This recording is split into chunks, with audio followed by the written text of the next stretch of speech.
Joining us now, once again, the author of America the Beautiful, Dr. Benjamin Carson. Sir, got a lot of positive response to you being on the program, Doctor. It's great to see you again. Thank you for being back. It's been amazing, the response that I've gotten, and people are just anxious to hear something that makes sense. You know, you addressed in that prayer breakfast, you know, we now have $16 trillion in debt. We're trying to cut, this year would be a $44 billion cut of $3.78 trillion. And the president is scaring the living daylights out of the country. What are your thoughts? Well, I think it's pretty amazing that anybody would actually buy that.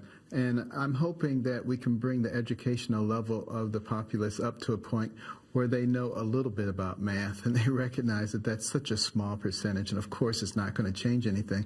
But what's even more draconian is the fact that you're not looking at the places where it can hurt the least. You're looking at the places where it can hurt the most. And that doesn't make any sense. And it would be so easy to simply say, if we want to get things under control economically, let's cut everything.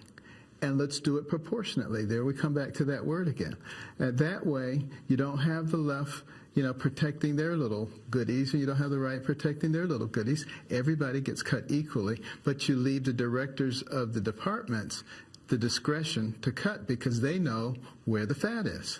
You know, Connie Mack was a congressman from Florida, and this is the plan I support, so we stop generational theft. The Mack penny plan. You cut 1 penny out of every dollar. We keep the budget where it was last year, cut 1 penny out of every dollar, across the board, everything. And you do that for 6 years and we balance the budget. And that makes a lot of sense. And 6 years goes by very quickly. Yeah. But that because it makes so much sense, that's why it's not being paid attention to. That's sad. You know, what do you think, though? I mean, everything was thrown on the table this week. I mean, I'll go through the list. You've heard it. Meat cleaver approach, military readiness, early education, energy, medical, border patrol, FBI, criminals. The president said this week that you want to cut poor kids or do you want to cut from disabled kids? And I think it's unfair that he's using this as almost like a weapon. Yes. And yet he doesn't deal with the fact that we're breaking open these kids' piggy banks. Does that bother you as much as it does me? Well, the demagoguery is almost laughable if it weren't so tragic.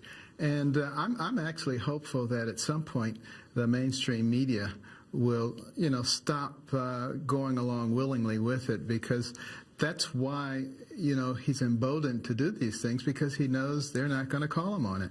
But, you know, some of the recent revelations with Bob Woodward and some others may give him pause. What did you think of the Bob Woodward issue this week? And it wasn't just Bob. There were a number of other people that came out and said, yeah, I kind of got intimidated too.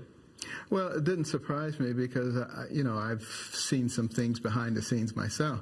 And I just hope we get more people looking at this critically.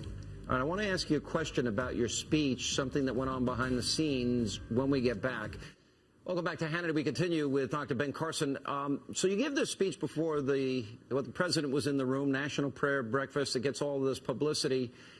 And then we discovered the White House wanted a copy of your speech, and they kept kind of haranguing you a little bit to get a copy of that. What happened? Well, that happened the last time that I was going to speak also. And, you know, I just simply told them that, you know, I don't have a copy of the speech because, you know, I don't speak from a script. You know, I don't use a teleprompter. You know, I'm a spontaneous speaker.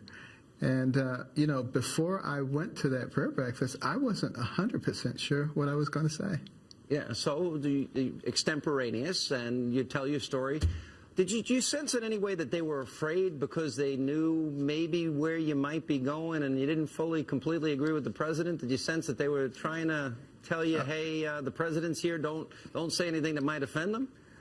It was more than an implication. I actually was asked to not offend the president. And I don't think the president should have been offended if the things that I was saying didn't necessarily apply to him. You know, if the shoe fits, wear it, and then be offended. But if it doesn't fit, then you have nothing to be offended about.